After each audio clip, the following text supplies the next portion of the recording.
Yeah, first off, hats to them. I mean, they got down by a serious deficit, and credits to their coaching staff and their players for gutting it out and fighting to the end, and they made it very, very interesting.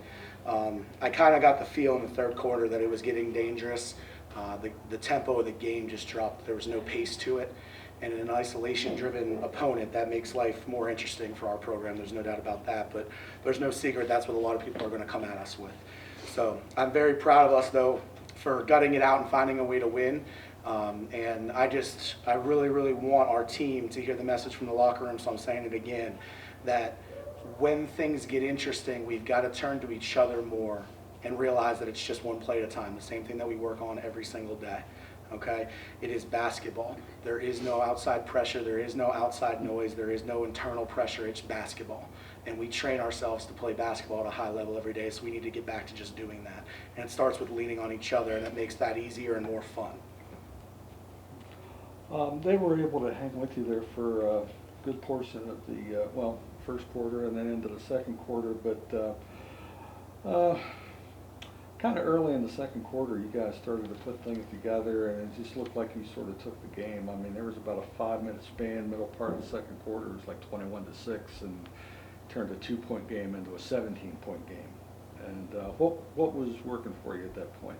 I just thought we were us. I thought that we were doing a really, really good job of dictating pace. We were finishing plays collectively on the defensive end, which got us the ability to get out and run and get back to Westlaw basketball. But we were doing it so much more with the pass and taking care of each other, and it did look like really, really good basketball.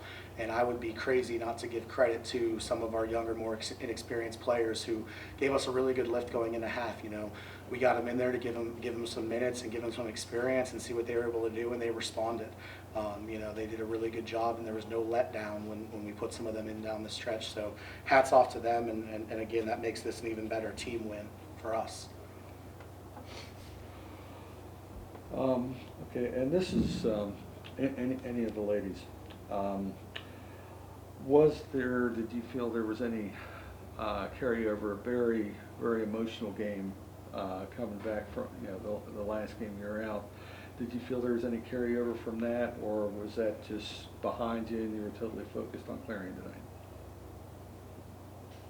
I mean, we look at every game. After each game, you just have to move on to the next one. Coach always says after every game we're 0-0. So we have to start every game with the mindset that we have to look at the opponent the same, no matter who it is. So you just have to put that past game behind you and focus on what you got to do to get that win for the next game. I do too.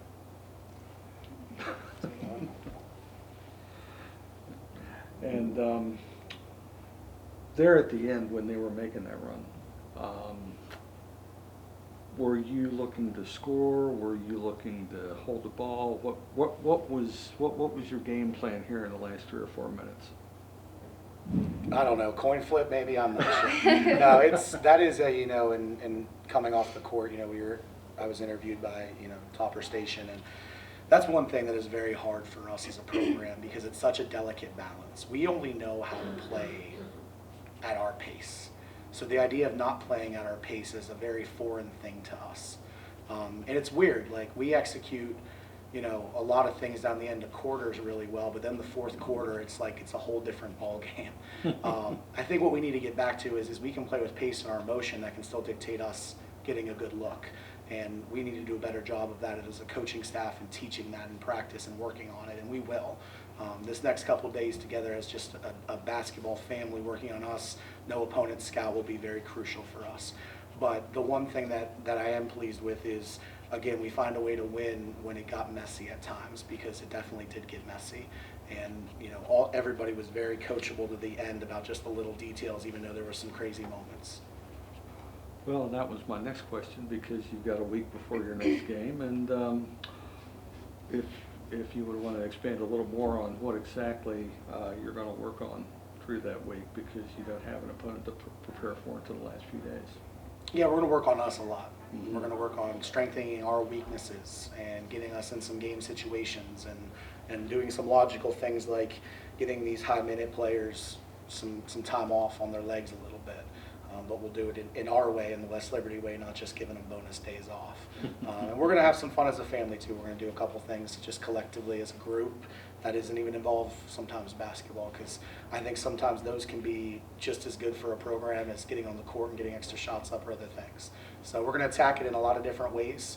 We'll give them an off day after the next couple, and we're going to enjoy our time together though, especially coming off of a win, that's for sure.